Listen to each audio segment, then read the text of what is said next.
Bonjour Vincent. Bonjour. Alors, votre parcours, ça a d'abord été du côté de la médecine et de la psychiatrie, pour finalement en venir à la psychanalyse. Est-ce que vous pouvez nous dire un peu comment vous en êtes venu à la psychanalyse et ce que ça a changé pour vous? Oui, absolument, c'est tout un trajet. Voilà, vous évoquez d'abord la médecine. C'était d'ailleurs un parcours particulier, parce que enfant, je ne voulais pas être médecin, je voulais être vétérinaire. Et il y a eu une période à l'adolescence où ça me paraissait évident qu'il fallait que je rencontre des humains, enfin, dans mon futur travail, et la médecine s'est imposée. Mon idée a été plutôt de faire de la recherche. C'était quelque chose qui était là quand même depuis un certain nombre d'années, du fait de, voilà, aussi la psychanalyse permet de comprendre pourquoi j'ai été orienté par cela. Un père qui voulait être médecin, qui inventait des machines. C'était pas son métier d'être inventeur, mais c'était sa passion. Je suis rentré quand même en faisant un choix en service de neurophysiologie. Donc il y avait quand même la question de la neuro.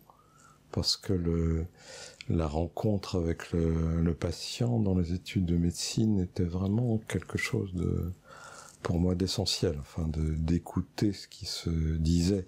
C'était une époque où on rédigeait des observations et on lisait cela devant le grand patron du service. Et moi, dans mon idée, il fallait quand même utiliser des mots qui permettaient de protéger d'une certaine façon le patient qu'on avait en face, qui pouvait nous dire des choses intimes. Donc il fallait avoir dans la rédaction un discours qui donnait au patron l'idée de ce que pouvait avoir ce patient, mais en même temps qu'il respectait. Je suis rentré dans ce service de neurophysiologie. Le grand patron de cette discipline m'a dit: si vous voulez devenir chercheur Moreau, comme il disait, voilà, vous allez d'abord faire psychiatrie, après vous ferez un doctorat de sciences, puis peut-être après que vous aurez une place dans la recherche. J'ai dit d'accord, je fais psychiatrie, une discipline que je ne connaissais absolument pas. L'idée ne m'était jamais venue de faire psychiatre.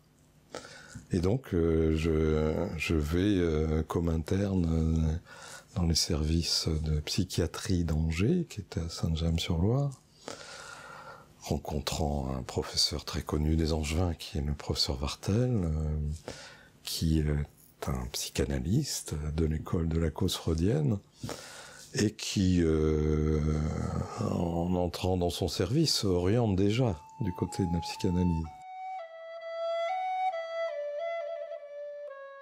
Ce qui a été déterminant, c'est très particulier, c'est encore une rencontre avec une patiente complètement mutique, et elle avait un regard extrêmement particulier.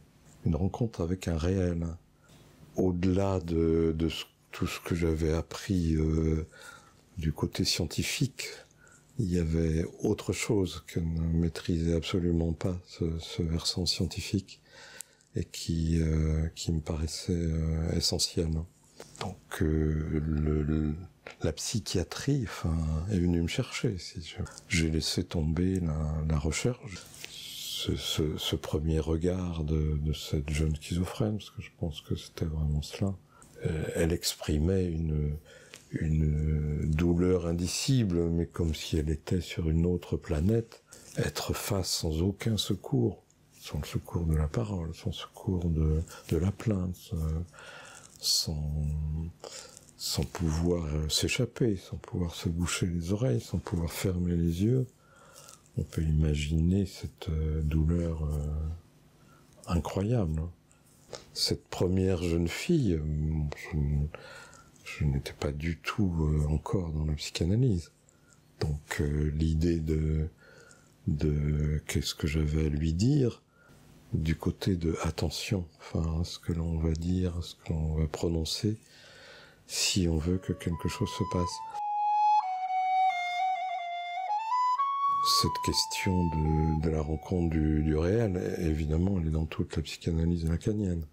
Dans la fin d'une analyse, c'est traiter, interpréter ce que Jacques Miller évoque dans l'os de la cure. Comment peut-on finalement témoigner de la fin d'une analyse, sinon par ce point très particulier qui est le réel avec le corps. Parce que chez cette jeune, elle était complètement figée.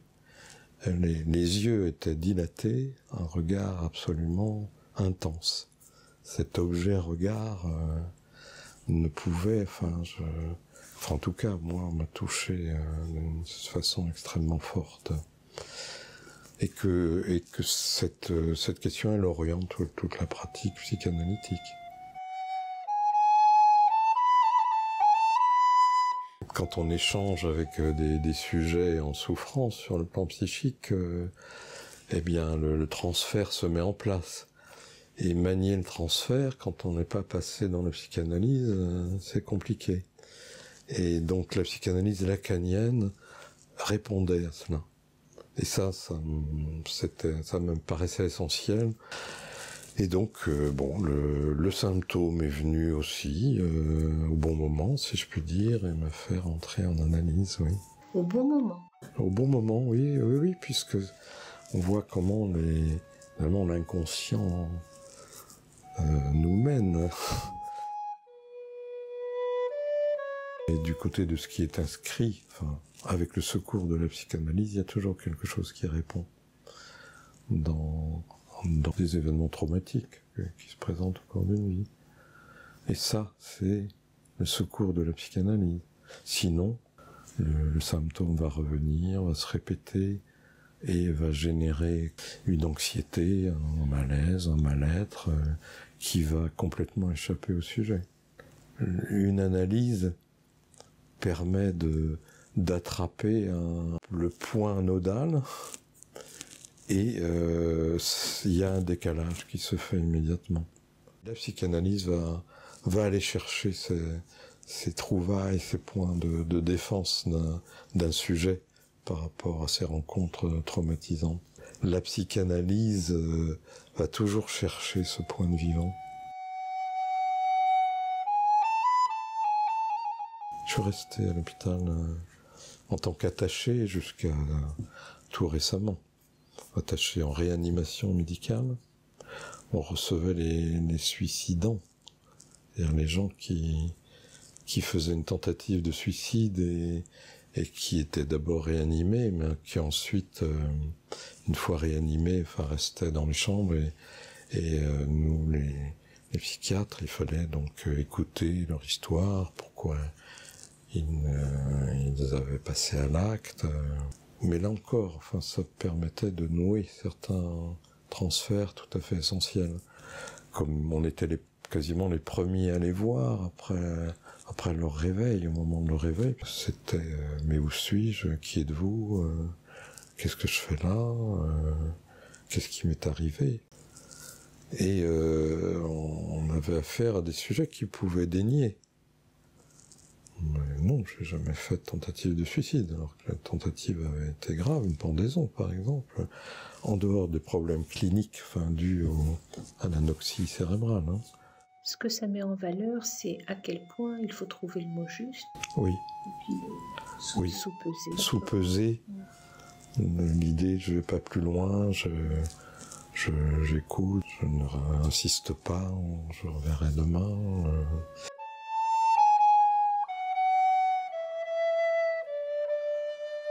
J'ai toujours trouvé extrêmement important, de faire très attention à l'écoute même des plaintes corporelles.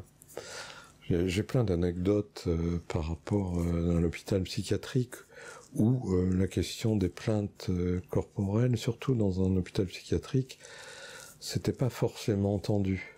Il y avait un patient, le grand patient schizophrène, qui était là depuis des années, et son délire était qu'il avait un bébé dans le ventre. Quand on allait le voir, il disait « j'ai un bébé dans le ventre, regardez ». Puis effectivement, on a vu son ventre gonfler. Et on se dit, bon, il va jusqu'à prendre du poids, enfin, jusqu'à prendre du ventre parce qu'il a un bébé dans le ventre. Enfin, c'était ce qui se disait. Et puis, il y a un moment où ce discours sur son bébé dans le ventre est devenu plus insistant.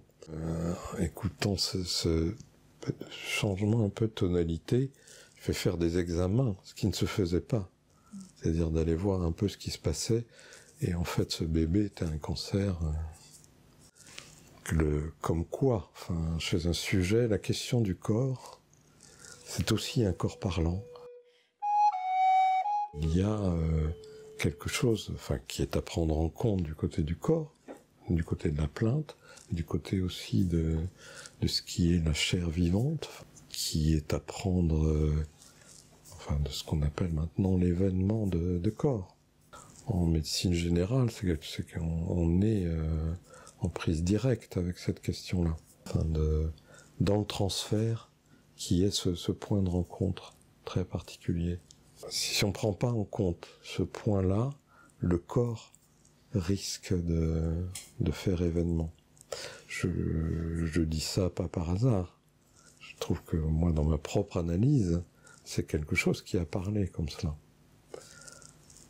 Qui a permis d'ailleurs voilà, d'aller jusqu'au bout de mon analyse, de cette question du corps qui était entendue. Arriver à la fin de son analyse, c'est quand même précieux. On échangeait dans la façon dont on aborde chaque sujet. Il y a beaucoup de choses qu'on laisse tomber, enfin, qui sont moins importantes pour arriver à ce point nodal. Ça prend du temps hein, chez les sujets, mais quand même, la fin d'une analyse, ça aide, oui. À la fois, je travaillais à l'hôpital comme interne, après comme assistant, mais tout en étant inscrit dans beaucoup d'institutions pour adolescents, pour enfants handicapés. Le travail en équipe m'a toujours intéressé, c'est pour ça que je suis aussi allé en institution.